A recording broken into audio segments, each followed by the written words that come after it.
Hello friends, welcome back to my channel. आज एक और वीडियो आपके साथ में शेयर करने के लिए आई हूँ। जो लोग फर्स्ट टाइम मेरी वीडियो को देख रहे हैं, मैं आपको बता देना चाहती हूँ, छोटी छोटी स्टोरीज, पैराग्राफ, ऐसे मैं आपके साथ शेयर करती रहती हूँ, जिनसे हम बहुत सारी न्यू वर्ड सीखते हैं, अपनी वोकैबुलरी को इम्प्रूव करते हैं। साथ ही जो भी ग्रामर दी जाती है, मैं कोशिश करती हूँ कि ईजी वे में आपको एक्सप्लेन कर सकूँ।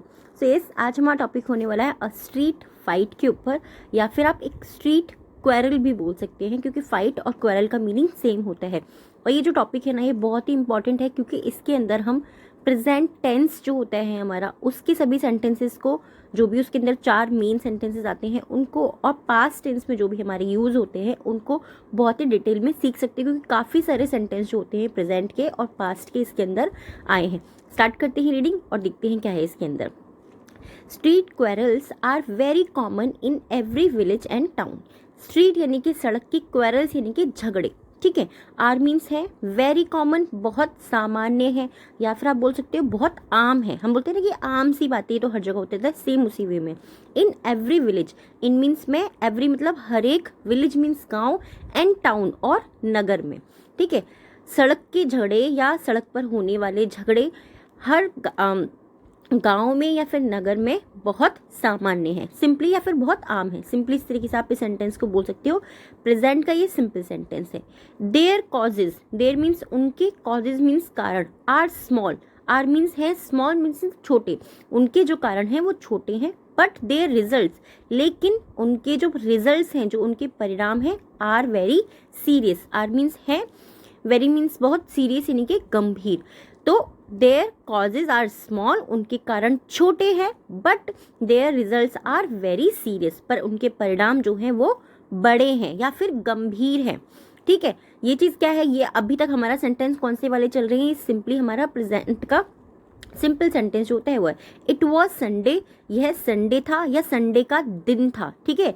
यहाँ पर हम डे नहीं बोलेंगे, संडे यानी कि संडे का दिन था। I was deep in my studies, I was मैं था, डीप इन माई स्टडीज का मतलब क्या हो गया, मैं अपनी पढ़ाई में डूबा था, ठीक है। डीप इन माई स्टडीज का मतलब होता है पढ़ाई में डूबा था, यानी कि मैं उसी में लगा हुआ था। डीप मीन्स गहरा होता है। तो यहाँ पे कई बार मैं आपको बताती हूँ ना कि सेंटेंस को हमें समझने की जरूरत भी पड़ती है। I was deep in my studies, मैं अपनी पढ़ाई में डूबा था। सडनली, अचानक, आई हर्ड, अब देखिए यहाँ पे, अभी इससे पहले जो था पास्ट का हमारा सिंपल सेंटेंस था, अब बट हमारा ये कौन सा हो गया, पास्ट का ये इंडेफिनिट टेंस हो गया। I heard a noise, I heard, here जो होता है उसकी सेकेंड फॉर्म है आई हर्ड, मैंने सुना, और नॉइस, नॉइस मीन्स होता है क्या, शोर, मैंने एक शोर सुना। और हर्ड को हम कहाँ पर यूज करते हैं, जब क्लियर हमें नहीं आवाज आ रही है, बट हमें आवाज आ रही है कि कुछ हो रहा है बट क्लियर नहीं है, तो वहाँ पर हम हर्ड का यूज़ करते हैं। I heard a noise in the street, मैंने सड़क पर या रोड पर कुछ शोर सुना। I kept my books aside, kept मतलब कीप की सेकेंड फॉर्म है आई केप्ट, मैंने रखी, माई बुक्स मेरी किताबें, असाइड मीन्स अलग में, मैंने अपनी किताबों को अलग रखा या अलग रखी, दोनों आप बोल सकते हो। ये भी पास्ट का हमारा इंडेफिनिट टेंस है। एंड और went to the spot, spot का मतलब क्या हो गया, मौके पर, उस जगह पर, उस स्थान पर, ठीक है। और मैं मौके पर पहुंचा, जहां पर से भी वो आवाजें आ रही थी मैं वहां पर पहुंचा या पहुंची। आई फाउंड, मैंने पाया, 2 young man quarrelling with each other. I found, ये हमारा क्या है, ये हमारा पास्ट का इंडेफिनिट टेंस है, बट इसके अंदर कॉन्टिन्यूस एक्शन दिखा रहे हैं, इसीलिए आप देख रहे हो कि यहाँ पे वॉज वर्ड का यूज नहीं हुआ है, बट फिर भी आईएनजी आया है। तो आई फाउंड, मैंने पाया, 2 यंग मैन की 2 युवा व्यक्ति, क्वेलरिंग यानी कि क्वेलरिंग का मतलब क्या होता है, क्वेरल मतलब होता है झगड़ रहे हैं या झगड़ रहे थे। मैंने पाया कि वहां पर दो युवा जो व्यक्ति थे वो विद ईच अदर, वो एक दूसरे के साथ झगड़ रहे थे। People were watching them, people means लोग, वर वॉचिंग ये हमारा पास्ट का कॉन्टिन्यूस टेंस है, ठीक है। पास्ट कॉन्टिन्यूस टेंस, क्योंकि वर्स या वर के साथ में आईएनजी का यूज हुआ है। लोग उन्हें देख रहे थे, दैम मीन्स उन्हें, वर वॉचिंग देख रहे थे। एंड और इंजॉइंग द फन, इंजॉइंग यानी कि वो आनंद ले रहे थे, द फन जो मजा हो रहा था वहां पे उसका वो आनंद ले रहे थे। वन वॉज अ रिक्शा वाला, एक जो था वो एक रिक्शा वाला था। एंड और अदर वॉज हिज पैसेंजर, और जो दूसरा था, अदर मीन्स दूसरा, वॉज मीन्स था, हिज पैसेंजर, हिज मीन्स उसका, किसका, रिक्शे वाले का, पैसेंजर मीन्स यात्री। एक जो रिक्शा वाला था और दूसरा उस रिक्शे वाले का यात्री था। दे क्वेरल्ड ओवर पेमेंट ऑफ फेयर। दे क्वेरल्ड, वो झगड़ रहे थे, ओवर मतलब पर, पेमेंट ऑफ फेयर, पेमेंट मतलब होता है भुगतान, ऑफ फेयर मीन्स किराए के भुगतान, तो वे किराए के भुगतान पर झगड़ रहे थे या झगड़े थे, ठीक है, ये चीज़ भी ध्यान रखिएगा। द रिक्शा वाला डिमांडेड 5 रुपीज़, जो रिक्शा वाला था उसने डिमांड की यानी कि उसने मांग की 5 रुपीज़ की, बट लेकिन द पैसेंजर, जो यात्री था, वांटेड मतलब वो चाहता था, वांट मीन्स क्या होता है चाहना, बट वांटेड टू वो चाहता था। पे मीन्स देना या भुगतान करना, पेमेंट और पे मीन्स दोनों सेम ही होता है, बट वो देना चाहता था कितना, पे हिम, वो उसे कितना देना चाहता था, 3 रुपीज़ ओनली, वो उसे केवल 3 रुपये देना चाहता था। वांट मीन्स होता है चाहना, वांटेड पास्ट के अंदर यूज कर लिया तो हमारा क्या गया, चाहता था। From hot words they came to blows, from hot words, देखिए हॉट मीन्स क्या होता है, गर्म होता है, बट मैं आपको कई बार ये चीज़ बता चुकी हूँ कि इंग्लिश में इतनी सारी चीज़ें हैं कि जब आप प्रैक्टिस करते हो, खुद से पढ़ते हो, तो आपको धीरे धीरे वो समझ में आने लग जाती हैं। फ्रॉम हॉट वर्ड यानी कि तीखे शब्दों से, दे केम वो आ गए, टू ब्लोज, ब्लोज का मतलब क्या होता है, मारपीट या फिर घूंसे पर, घूंसा होता है, ठीक है, ब्लोज मतलब घूंसे तक, वो तीखे शब्दों से घूंसे तक आ गए। द रिक्शा वाला gave the other a blow on the year, जो रिक्शा वाला था, गिव मतलब उसने दिया, द अदर दूसरे को, a blow on the year उसके कान पर उसको एक झटका दिया या उसको एक घूंसा दिया, घूंसे से झटका दिया, इस तरीके से। The passenger paid him back in the same coin. अब देखिए यहाँ पे सेंटेंस को समझने की जरूरत है। जो पैसेंजर था, पेड हिम बैक, उसने उसका भुगतान किया, इन द सेम कॉइन। अब यहाँ पे कॉइन मीन्स तो होता है सिक्का, बट यहाँ पर इस सेंटेंस को समझने की जरूरत है। तो उसने क्या करा, उसने जो रिक्शे वाले ने उसको मारा था, उसने भी सेम उसी तरीके से उसको सेम कॉइन यानी कि सेम वैसी ही चीज उसको रिटर्न कर दी। यहाँ पे ये समझने वाली चीज है कि रिक्शे वाले ने उसको मुक्का मारा, घूसा मारा या झटका मारा, तो सेम उसने अपने जो रिक्शा वाला था उसको मार दिया। द क्राउड, जो भीड़ थी, increased every moment, the crowd भीड़ जो थी, इंक्रीज्ड बढ़ी, एवरी मोमेंट, एवरी यानी कि प्रत्येक, मोमेंट यानी कि पल, हर पल पर भीड़ बढ़ी। Some took the side of the passenger, some मतलब कुछ, यहाँ पे कुछ किसके लिए यूज किया है, सम पीपल लोगों के लिए जो क्राउड में आए थे। सम टुक कुछ ने लिया, द साइड, साइड मतलब क्या होता है, एक की तरफ लिया, ऑफ द पैसेंजर कुछ ने पैसेंजर की साइड ली यानी कि पैसेंजर की तरफ हुए, वो जो यात्री था उसकी तरफ, वाइल जबकि, वाइल मतलब क्या होता है जबकि, अदर्स जो दूसरे थे, टुक द साइड ऑफ रिक्शा वाला, टुक मतलब उन्होंने लिया, द साइड तरफ लिया, ऑफ द रिक्शा वाला कुछ लोगों ने रिक्शे वाले की side Lee.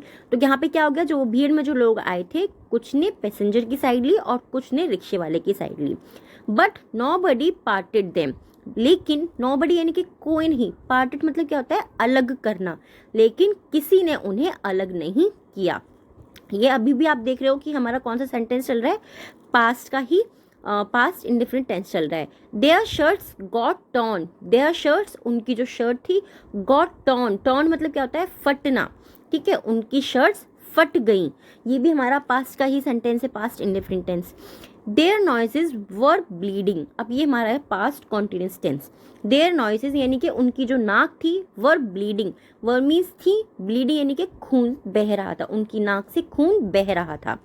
They were abusing each other loudly, they means वे, वर मीन्स थे, अब्यूजिंग यानी कि गाली दे रहे थे या बुरा बोल रहे थे, अब्यूज करना यानी कि गाली देना या फिर बुरा बुरा बोलना, वो गाली दे रहे थे, ईच अदर एक दूसरे को, लाउडली मीन्स जोर से, वो एक दूसरे को जोर से गाली दे रहे थे। कौन सा सेंटेंस है ये आप मुझे कमेंट पे बताएंगे, मैं आपको बता चुकी हूँ, सिंपली आपको पता होगा कि ये हमारा कौन सा टेंस है। तो प्लीज़ इस वाले को, दे were abusing each other loudly, इसको आप मुझे कमेंट में बताइएगा कि कौन सा सेंटेंस है। सून जल्द ही an old man came there, soon जल्द ही एन ओल्ड मैन एक बूढ़ा व्यक्ति या फिर एक बुजुर्ग व्यक्ति, केम देयर वहां आया, सेकेंड फॉर्म यूज हुई है, पास्ट का सेंटेंस हो गया हमारा। He looked very wise, he looked वो दिख रहा था, ठीक है, वेरी वाइज यानी कि वो बहुत बुद्धिमान दिख रहा था। ही पार्टेड देम, ही मीन्स सब उसने, अब देखिए ही का मतलब वह होता है, बट हम उसने के लिए भी ही को यूज करते हैं। ही पार्टेड देम, उसने उन्हें अलग किया। ही यूज्ड स्वीट वर्ड्स, उसने मधुर शब्दों का उपयोग किया यानी कि अच्छे अच्छे मीठे शब्द बोले, आप ये भी बोल सकते हो। ही पेसिफाइड देम, पेसिफाइड का मतलब क्या होता है, उसने उन्हें शांत किया। ही पार्टेड देम, तो उसने उन्हें अलग किया है। ही पेसिफाइड देम का मतलब हो गया उसने उन्हें शांत किया। दोनों ही सेंटेंस आप देख पा रहे हैं कि दोनों एक जैसे हैं। He advised them not to quarrel, he advised उन्होंने सलाह दी, देम मतलब उन्हें, not to quarrel, not to यानी कि नहीं करने की, क्वेरल मीन्स झगड़ा नहीं करने की, उन्हें सलाह दी झगड़ा ना करने की। दस इस प्रकार द क्वेरल एंडेड, इस प्रकार ये जो क्वेरल मतलब लड़ाई जो थी वो एंडेड मीन्स समाप्त हुई, इस प्रकार ये लड़ाई समाप्त हुई। आई होप ये टॉपिक आपको पसंद आया होगा। बहुत ही सिंपल सेंटेंस है, बट पास्ट के और प्रेजेंट के इसके अंदर काफ़ी सारे सेंटेंस हैं। प्रेजेंट इंडेफिनिट टेंस इसके अंदर था, प्रेजेंट कॉन्टिन्यूस टेंस भी इसके अंदर था। सेम उसी तरीके से पास्ट इंडेफिनिट टेंस और पास्ट के कॉन्टिन्यूस टेंस और सिंपल सेंटेंस पास्ट के और सिंपल सेंटेंस जो है हमारे प्रेजेंट के, दोनों ही चीज़ें इसके अंदर थी। और ये टॉपिक कैसा लगा है प्लीज़ मुझे कमेंट में ज़रूर बताइएगा। और ये सेंटेंस कौन सा वाला सेंटेंस है हमारा टेंस का, they were abusing each other loudly, please मुझे कमेंट में ज़रूर बताइएगा। आज के 3 वर्ड्स हैं जिनसे आपको सेंटेंस बनाना है, कमेंट बॉक्स के अंदर लिखना है। फर्स्ट है क्वेरल मीन्स झगड़ा, वाइल मीन्स जबकि, पार्टेड मीन्स अलग अलग करना या अलग करना, ठीक है, एक दूसरे से जुदा कर देना। इस तरीके से भी आप इसको समझ सकते हैं। आज के 3 वर्ड्स हैं जिनसे आपको सेंटेंस बनाना है, कमेंट बॉक्स के अंदर लिखना है। फर्स्ट है इंक्रीज्ड, सेकेंड है इंजॉइंग एंड थर्ड है passenger. First increased, second enjoying and third passenger. I hope ये टॉपिक आपको पसंद आया होगा। कैसा लगा है प्लीज़ मुझे कमेंट में ज़रूर बताइएगा। Thanks for watching.